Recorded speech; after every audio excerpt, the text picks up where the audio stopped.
I call this hearing of the Subcommittee on Homeland Security to order. Today we welcome the Secretary of Homeland Security, Mayorkas. And before we get started, Mr. Secretary, on behalf of the Subcommittee, I would like to once again share our appreciation to you and to all of the department's employees for your and their dedication to protecting our nation's security. We are mindful of the wide-ranging responsibilities and the sacrifices that are entailed in upholding those responsibilities, and we are deeply grateful to you and your team. The purpose, of course, of today's hearing is to review the department's FY23 budget request. It's a request that focuses on strengthening the nation's cyber defense, responding to border management needs, promoting a humane and efficient immigration system, improving operational readiness of the Coast Guard, and continuing steps to advance climate response and resiliency. I imagine much of today's discussion will cover border security, immigration policies, and the CDC's Title 42 authority. Mr. Secretary, I am constantly demoralized by the tone of our debate about security, and in particular the tone of our debate about our border. Many of my Republican colleagues, and I frankly don't put the ranking member in this category, simply see the issue of immigration as a political cudgel.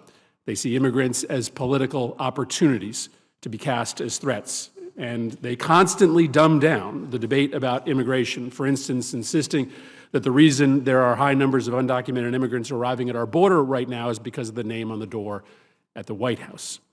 Let me assure my colleagues, non-citizens arriving at our southwest border don't care who the President of the United States is.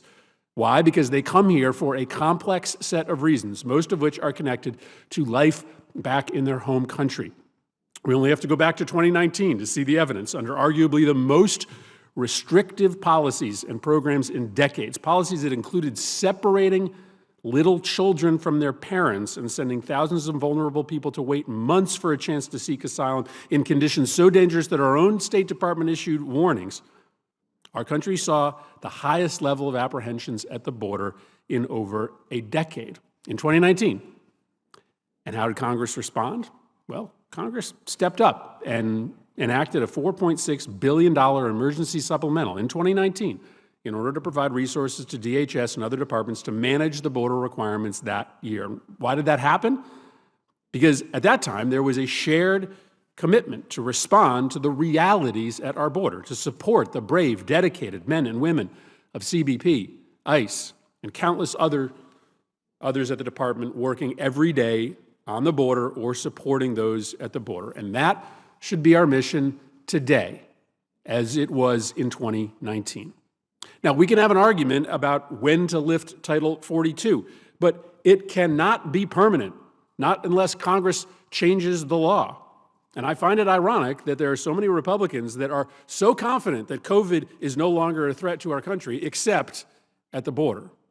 Title 42 is going to be lifted now or at some point in the future. And so we can play politics about this, or we can be in a constructive dialogue with you, Mr. Secretary, about funding a plan to allow your department to coordinate with other federal agencies and our neighbors to the south in order to optimally respond to the expected challenges that are going to result when inevitably this 2+ year restriction on U.S. asylum laws is lifted.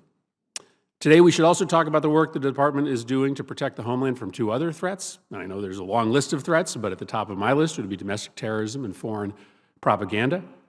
Right now, the greatest present threat we face as a nation is domestic terrorism, and no one should forget how close we came in this place to a mass atrocity over a year ago, and nobody should think that this threat has suddenly vanished. So I look forward to hearing more today about what the department is going to do with new resources, with this new budget to counter the threat from within our nation that is presented to our democracy. And Mr. Secretary, I know that you know that there has been a lot of misinformation about your department's work to combat misinformation.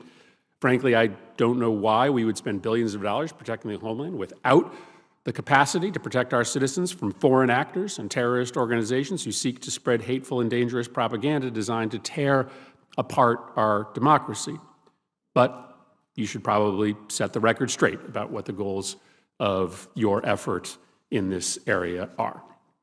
Earlier this year, despite the odds, this subcommittee came together and we wrote a bipartisan budget that overcame all of these political pitfalls that I've identified surrounding this important set of investments in our nation's security. And that is in large part due to the tone set by Senator Capito and the great staff work that is done on this subcommittee to find a way to come together to protect our nation despite the politics that surround this subcommittee's budget. I think that we can deliver again this year, and I'm grateful to begin that work with this important hearing. Thank you, Secretary Mayorkas, for appearing before us today, and I will now turn it over to the ranking member, Senator Capito, for opening remarks.